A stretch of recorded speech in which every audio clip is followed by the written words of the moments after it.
Assalamualaikum warahmatullahi wabarakatuh. Ketemu lagi dengan saya. Saya akan membahas terkait instrumen penelitian, lanjutan dari materi sebelumnya yaitu populasi dan sampel. Sekarang kita masuk ke bagaimana menyusun instrumen penelitian. Instrumen penelitian menggunakan skala pengukuran variabel. Kalau data kita kuantitatif, yaitu data yang berbentuk nominal dan kontinu. Data nominal atau diskrit adalah data yang hanya dapat digolongkan secara terpisah dan secara diskrit atau kategori. Data ini diperoleh dari proses menghitung. Kemudian untuk data kontinu adalah data yang bervariasi menurut tingkatan yang diperoleh berdasarkan hasil pengukuran.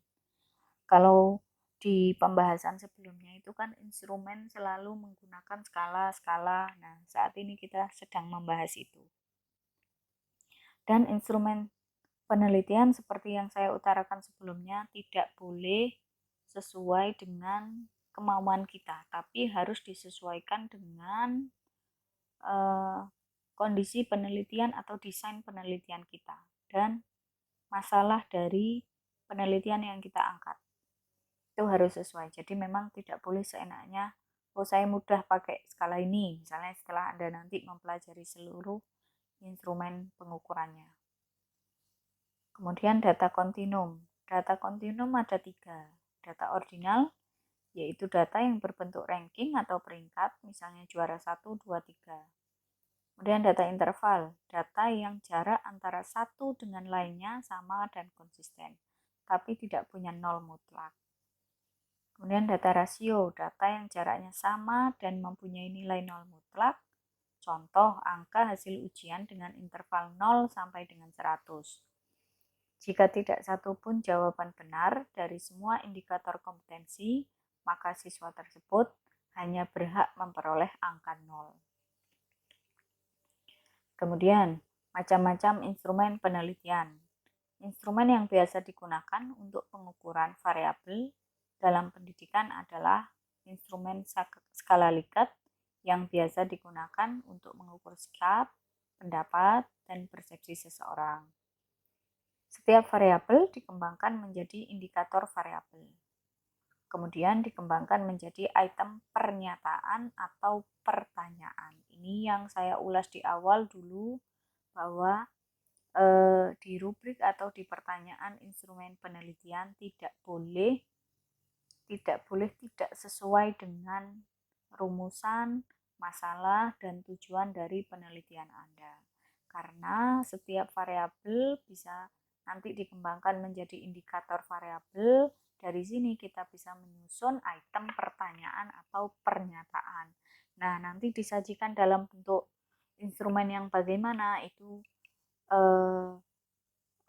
kita sesuaikan dari kasusnya masing-masing. Kemudian, jawaban setiap instrumen yang menggunakan skala Likert mempunyai gradasi dari sangat positif sampai sangat negatif.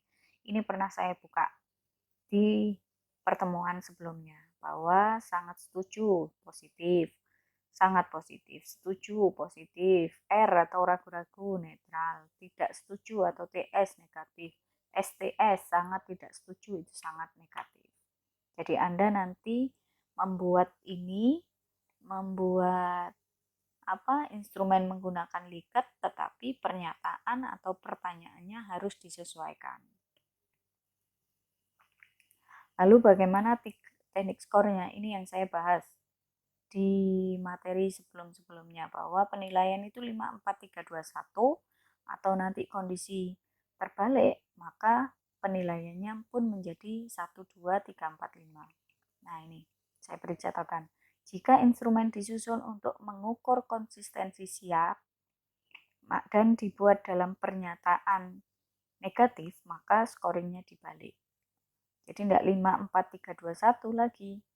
Tapi kalau pernyataannya negatif menjadi 1, 2, 3, 4, 5. Nah, model skala Likert. Contoh pertanyaannya. Sebagai guru yang baik harus hadir 5 menit sebelum kelas dimulai. Sangat setuju. Guru senior sudah sangat berpengaruh, boleh datang sesukanya, sangat tidak setuju. Ini adalah contohnya. Nanti kan mahasiswa menuliskan penilaiannya masing-masing, tergantung dari persepsinya mereka. Menggunakan skala Goodman. Kalau punyanya skala Likert ada 5, SS, S, R, DS, STS, punyanya Goodman hanya ada 2 opsi. Sebagai guru yang baik harus hadir 5 menit sebelum di kelas. Setuju atau tidak setuju? Guru senior sudah sangat berpengaruh, boleh datang sesukanya. Setuju atau tidak setuju? Batasannya hanya ada 2, setuju dan tidak setuju. Kemudian untuk model semantik diferensial. Model semantik diferensial dikembangkan oleh Osgood. Skala ini digunakan oleh Osgood untuk mengukur sikap, hanya saja bentuknya disusun dalam baris kontinum, dengan jawaban positif di sebelah kanan dan jawaban negatif di sebelah kiri. Responden tinggal melingkari angka yang menurutnya paling tepat. Nah, ini contohnya. Beri penilaian terhadap gaya mengajar guru. Pada saat penilaian tetap sama, 1, 2, 3, 4, 5. Sangat terbuka, sangat tidak terbuka. Saya beri lingkaran 3. Sangat tidak aspiratif.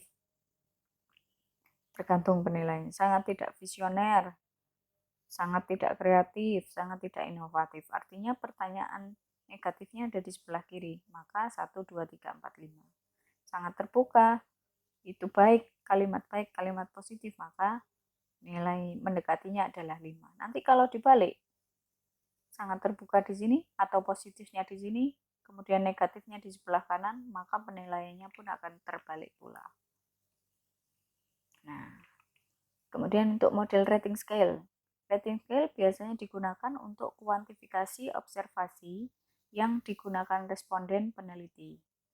Peneliti tidak mengetahui persepsi responden tentang apa yang mereka amati, seperti pengamatan responden terhadap lingkungan sekolah, manajemen pembelajaran di kelas, atau lainnya.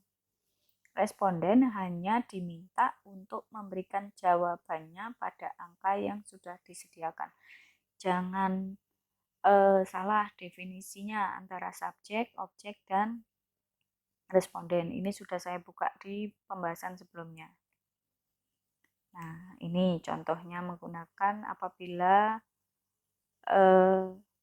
responden diberi pertanyaan tentang bagaimana pendapat Anda tentang manajemen pembelajaran di kelas sesuai apa adanya menggunakan rating scale. Nah, ini jawabannya. Pernyataannya, hati-hati memberikan entah itu pernyataan atau pertanyaan.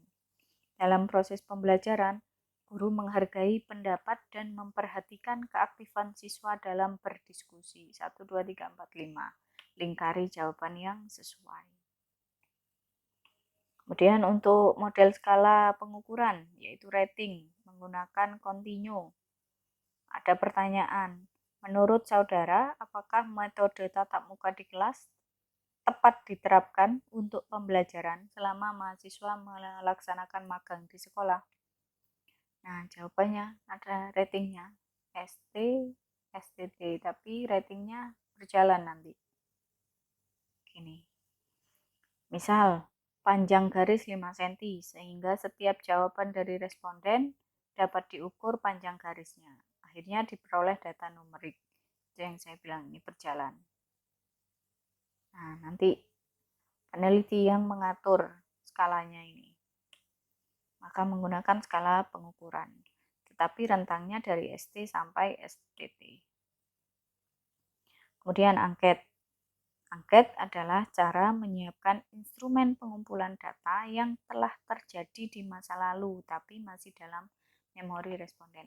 Ini, Bu, apakah nanti responden itu bisa otomatis bisa sekaligus menjadi subjek? Boleh, bisa. Jadi nanti subjek Anda pun bisa menjadi responden Anda.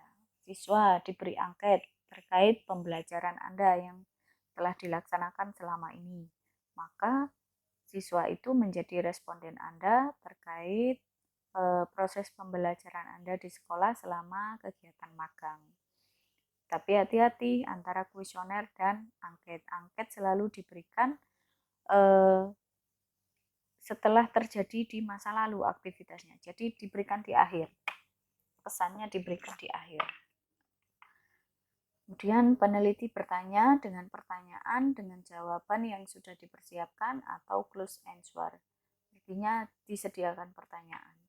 Jika ada temanmu yang izin tidak masuk kuliah karena sakit, apakah kamu selalu menjenguk bersama teman-temanmu dari kampus? Pilihannya ini. Bisa A, B, C, dan D. Itu angket. Tetapi ini kan di masa lalu. Jika temanmu yang izin tidak masuk, apakah kamu selalu menjenguk bersama teman-temanmu? Bukan pertanyaan yang akan datang. Begitu ya. Jadi terkait instrumen. Jadi saya rasa mulai dari sekarang sudah bisa punya gambaran terkait isian dari proposalnya. Mulai dari menentukan masalah, mencari masalah,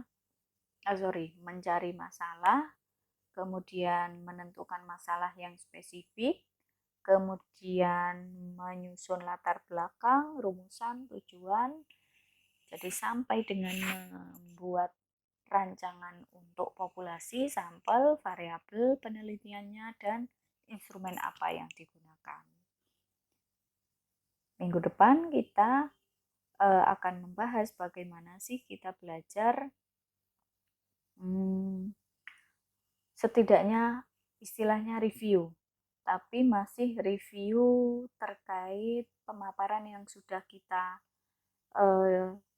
bagi sampai dengan hari ini, yaitu sampai dengan materi instrumen penelitian. Selanjutnya Anda akan membuat proyek sendiri untuk membuat mini proyek penentuan judul proposal. Saya cukupkan sekian. Terima kasih. Wassalamualaikum warahmatullahi wabarakatuh.